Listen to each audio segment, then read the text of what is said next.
जय हिंद।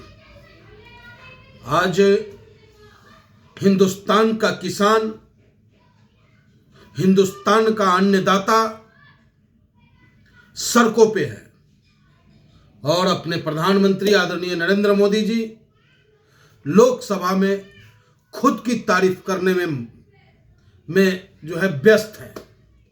उनके हर स्पीच में आप देखेंगे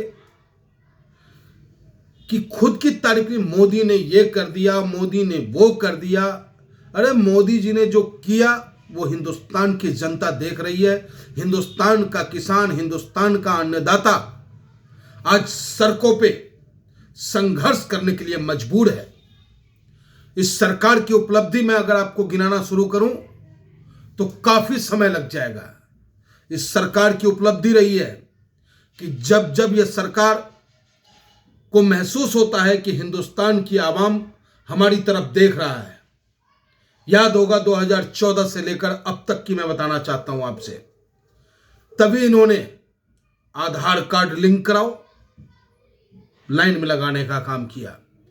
फिर जनता सोची कि कुछ होगा, महंगाई से निजात मिलेगी। इन्होंने कहा कि भैया जनधन खाता खोलने में लग जाओ। उससे भी जब उभरे हम तो अचानक रात को हमारे प्रधानमंत्री आते और नोटबंदी का दंश कोई उद्योगपति ने नहीं झेला, कोई पूंजीपति ने नहीं झेला। उस दंश को भी अगर किसी ने झेला तो हमारे और आप जैसे मध्यम वर्गीय परिवार और मजदूर क्लास के लोगों ने उस दर्द को झेलने का काम किया।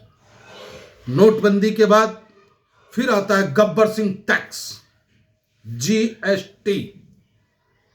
उस जीएसटी को लेकर के जो छोटे उद्योग थे, जो लघु उद्योग, कुटीर उद्योग, वो समाप्त हो गए।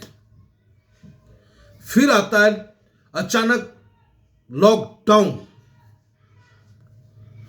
लॉकडाउन में हिंदुस्तान के आवाम की हालात इतनी दयनीय हो गई, 2 वक्त की रोटी के लिए भी वो परेशान हो गए। लेकिन हां, उस वक्त एक काम तो हुआ कि अपने हिंदुस्तान में जाति खत्म हो गई। अपने हिंदुस्तान में सिर्फ एक दूसरे को मदद की नजर से देख रहा था। उस लॉकडाउन के वक्त हम हिंदुस्तानी एक दूसरे से मदद ले रहे थे और मदद दे रहे थे। ना कोई हिंदू था, ना कोई मुसलमान था, ना कोई सिख था, ना कोई ईसाई था। लेकिन इस बात की चिंता सरकार को हुई कि भाई हमारा दुकान तो बंद। इस लॉकडाउन से तो हिंदू और मुसलमान का फासला ही खत्म हो गया। हिंदू की रोटी मुसलमान खा रहा है, मुसलमान की रोटी हिंदू खा रहा है। अब भैया पेट तो चाहिए, पेट को भोजन तो चाहिए। और लोगों ने एक दूसरे की मदद भी की। तभी इस सरकार ने एक ऐसा बीज बोया जिससे कि नफरत की बाढ़ आ गई।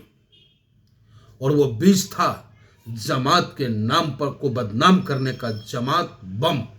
जमात कोरोना बम के नाम से एक जाति, एक संप्रदाय को बदनाम करने का भरसक प्रयास इस सरकार ने किया और इतनी बड़ी दूरियां बना दी कि जिसका नतीजा दिल्ली दंगा भी रहा।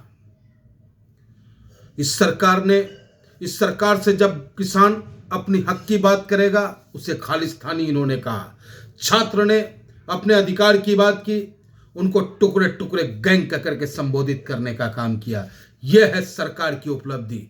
इस सरकार से जब हमने महंगाई की बात की तो इन्होंने कहा कि हम किस्मत वाले हैं, 4 रुपए पेट्रोल पे कम होता है। और उसके बाद दे दनादन महंगाई चरम सीमा पे पहुंच जाती है। तो ये सरकार की उपलब्धि है। सरकार अगर कुछ उपलब्धि प्राप्त किया है इन 10 वर्षों में तो एक दूसरे के दिलों में दूरी बनाने की उपलब्धि प्राप्त की है। तो सरकार से मैं कहना चाहूंगा कि आने वाला 2024 का चुनाव, एक तरफ आप नफरत फैलाने का कारोबार करना और दूसरी तरफ हम ऑल इंडिया मजलिस-ए-इत्तेहादुल मुस्लिमीन मोहब्बत का पैगाम लेकर, भाईचारा और एकता का पैगाम लेकर अपने हिंदुस्तानी भाइयों के बीच जाएंगे। और हमें पूर्ण विश्वास है, पूर्ण यकीन है आदरणीय प्रधानमंत्री जी कि 2024 में ऑल इंडिया मजलिस-ए-इत्तेहादुल मुस्लिमीन अपनी मजबूत उपस्थिति दर्ज कराने में कामयाब रहेगा। जय हिंद, जय भारत, हिंदुस्तान जिंदाबाद। बैरिस्टर असदुद्दीन ओवैसी साहब जिंदाबाद। ऑल इंडिया मजलिस इत्तेहादुल मुस्लिमीन जिंदाबाद। आपकी तारीफ में इतने नाम हैं, इतने काम हैं कि मैं गिनाते गिनाते थक जाऊं जितने काम आपने कराए हैं।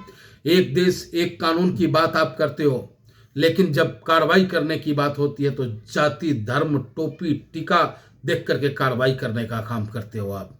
तो बहुत सारी ऐसी उपलब्धियां हैं आपकी। इन उपलब्धियों को हम ऑल इंडिया मजलिस इत्तेहादुल मुस्लिमीन के कार्यकर्ता घर घर जाकर, जन जन के बीच जाकर के आपकी उपलब्धियों को बताने का काम करेंगे और निश्चित रूप से जनता जो है 2024 में पतंग के बटन को दबाने का काम करेगा। जय हिंद।